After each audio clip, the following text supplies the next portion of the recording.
मस्जिद में और मदरसा में यूथ्स को मोबिलाइज़ करते थे और कठोरता की तरफ, जिसको हम अंग्रेज़ी में रेडिकलाइजेशन बोलते हैं, उसके लिए ये लगातार कार्यशील थे। शाखा होती है, आरएसएस अपनी शाखा ऑर्गेनाइज़ करते हैं और लाठी की ट्रेनिंग देते हैं।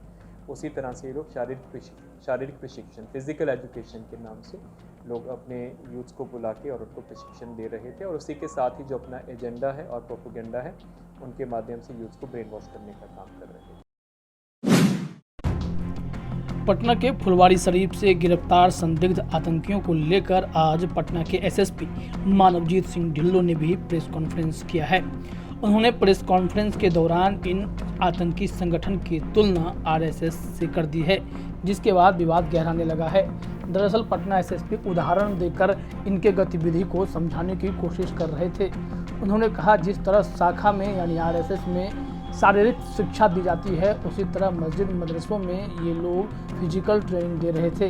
हालांकि आर्म्स ट्रेनिंग की बात नहीं आई है। उन्होंने यह भी कहा है कि ये जो लोग पकड़े गए हैं वे सभी सिमी के कार्यकर्ता हैं। आइए जानते हैं पटना एसएसपी ने इस मामले में और डिटेल में क्या कुछ कहा है।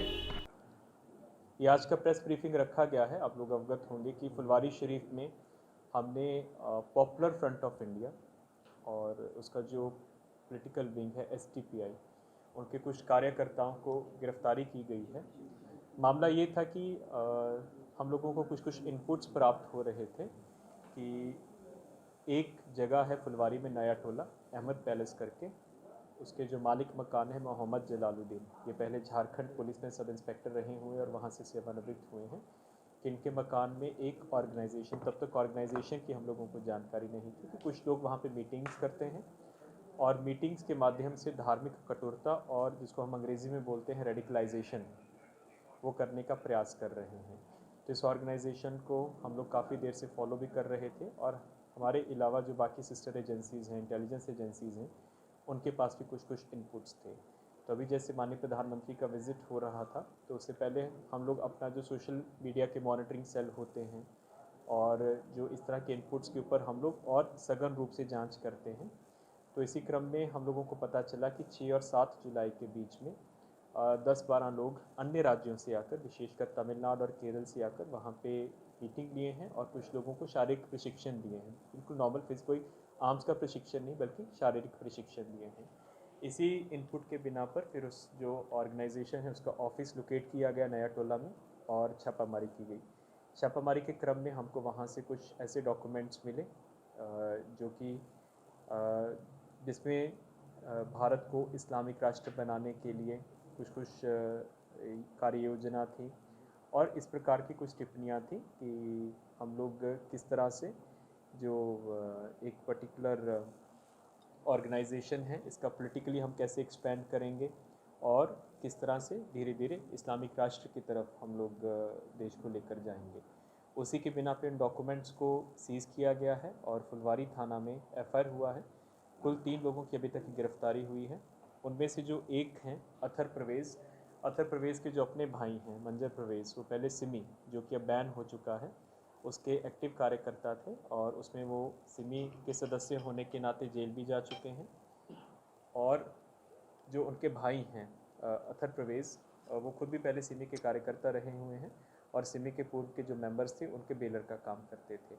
उसके अलावा जो मालिक मकान है जिनके साथ एग्रीमेंट हुआ था मोहम्मद जलालुद्दीन, उनकी गिरफ्तारी की गई है। और तीसरे हैं अरमान मलिक, जो कि इस ऑर्गेनाइजेशन के अब सक्रिय सदस्य हो गए थे और मीटिंग्स ऑर्गेनाइज करवा रहे थे।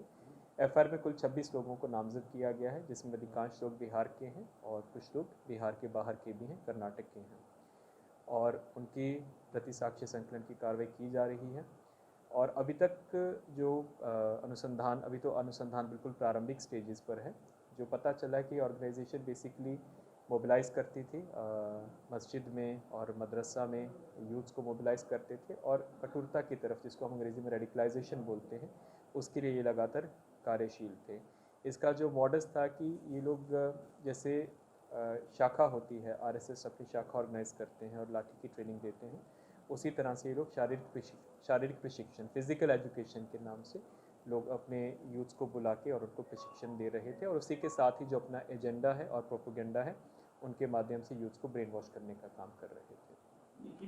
तो सुना आपने, स्थिति स्पष्ट है। भारत को वर्ष 2047 तक इस्लामिक राष्ट्र बनाने का खतरनाक मंसूबा पाले संदिग्ध आतंकी अतहर परवेज और मोहम्मद जलालुद्दीन की गिरफ्तारी से पुलिस ने कई राज खोले हैं।